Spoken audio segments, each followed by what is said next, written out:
Canada just crossed a line Washington didn't expect. In the past 48 hours, the United States has publicly threatened Canada with tariffs, aircraft restrictions, defense pressure, and even jokes about taking away ice hockey. At the same time, Canadian leaders gathered in Ottawa and did something rare under pressure. They closed ranks. That contradiction is the story, because when a major power talks tough but stops short of denial, it's usually testing how far it can push.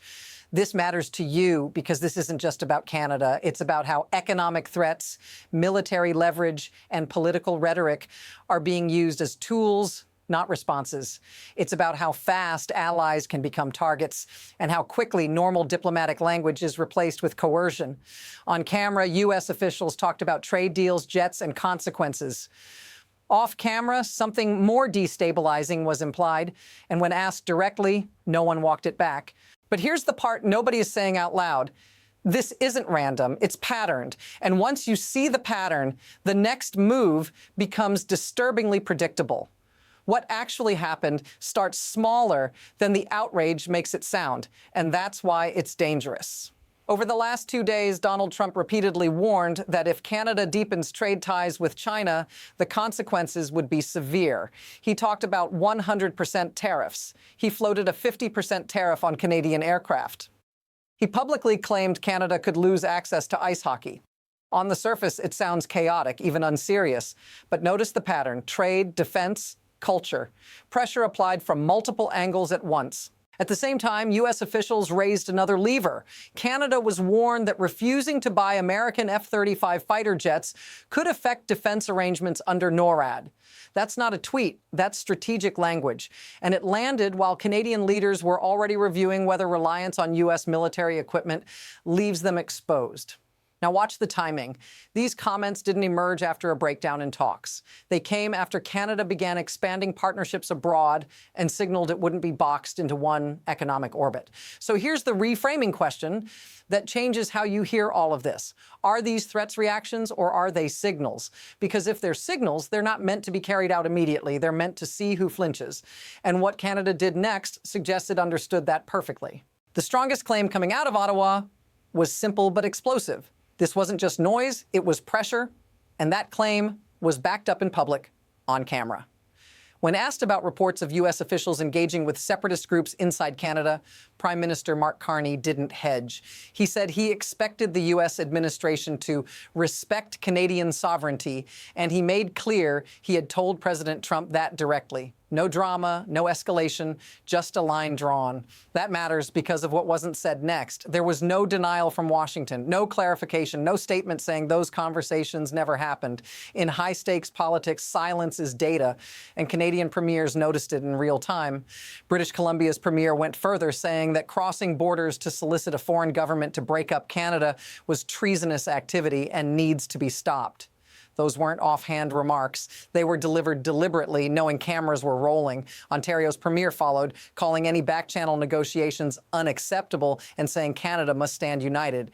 Now notice what's missing from all of this. No premier defended the idea, no one softened the language, and even those under pressure didn't contradict the core point. This is where the story flips, because unity like this doesn't usually appear unless leaders believe the threat is real. And once leaders believe that, the response changes fast. What makes this escalate isn't just the language, it's the normalization.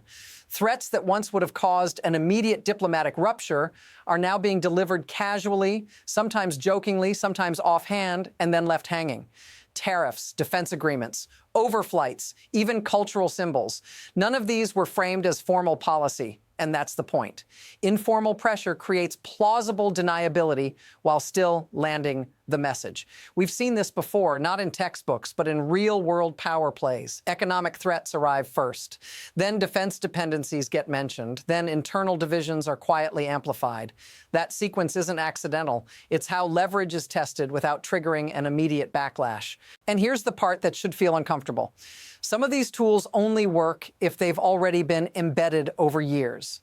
Canada's reliance on U.S.-made fighter jets, shared defense infrastructure under NORAD, trade systems designed around American certification. None of that was built overnight, but it can be activated very quickly. Now watch how fast something that should be unthinkable gets discussed out loud. U.S. officials publicly speculating about whether a Canadian province might leave the country. That's not a policy proposal. It's a signal to see how far the conversation can be pushed before someone slams the door.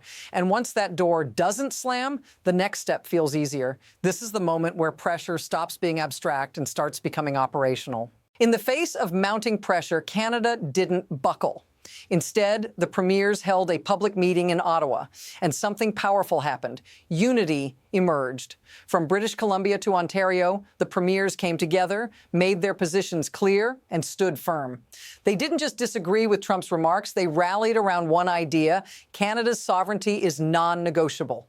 David Eby, Premier of British Columbia, didn't mince words. He said, "If you're trying to break up our country, you're treasonous, and we should treat you as such." Strong words, and they landed because they weren't just about a single issue. They were about defending the very idea of a united Canada, built by generations and defended by its leaders. And yet this unity wasn't without tension. Some leaders weren't shy about calling out Alberta's Premier Danielle Smith, who had come under fire for her association with separatists.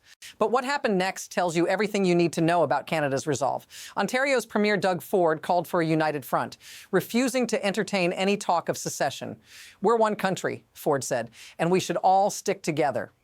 This moment is key because it didn't just signal resistance. It showed a country prepared to stand firm in the face of external pressure. And when unity becomes public, the pressure shifts. Now, the question becomes, what happens when this momentum hits the global stage? The impact of these statements is bigger than just Canada's internal politics. What's happening now is a shift in global perception. When leaders like Carney, Eby, and Ford publicly state their position, it's not just rhetoric, it's a calculated message to the international community. Canada is not a weak link. It is a country ready to fight for its autonomy and its place in the world.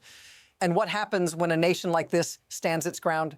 The world watches. Here's where things get complicated. What many in Canada are seeing as a defense of sovereignty, others might see as a barrier to deeper cooperation with the U.S. Canada has been an essential partner in many U.S.-led initiatives, but the relationship is changing. And with it, the strategic calculations. Can Canada continue to work closely with the U.S. while facing constant threats? What happens when Canada finds itself more and more in the crosshairs? You see, this isn't just about tariffs or military planes. It's about power dynamics, and those dynamics are shifting. Canada has always been a loyal ally, but the door to alternative alliances is starting to open. And this is where the narrative changes. If Canada chooses to act on its own terms, what will the U.S. do in response? As this pressure builds, Canada now has two paths forward, one where it caves under economic and military threats, and another where it decides it's time to reshape its relationships, even with powerful neighbors. The stakes are rising, and the decision ahead is far from simple. So here's the question: where does Canada go from here? Will it continue to push back, or will the weight of external pressure be too much to withstand? Whatever happens next, it will shape the future of the relationship between Canada, the U.S., and the global stage. This whole situation isn't just about trade deals or military contracts anymore. It's about the identity of Canada itself. When you strip away the noise, what you're left with is a country at a crossroads. Canada has always been the quiet giant next door, a steadfast ally to the United States. But now the pressure is mounting, and the question is clear. Does Canada continue to toe the line, or does it take a stand? What's remarkable is how fast things have escalated.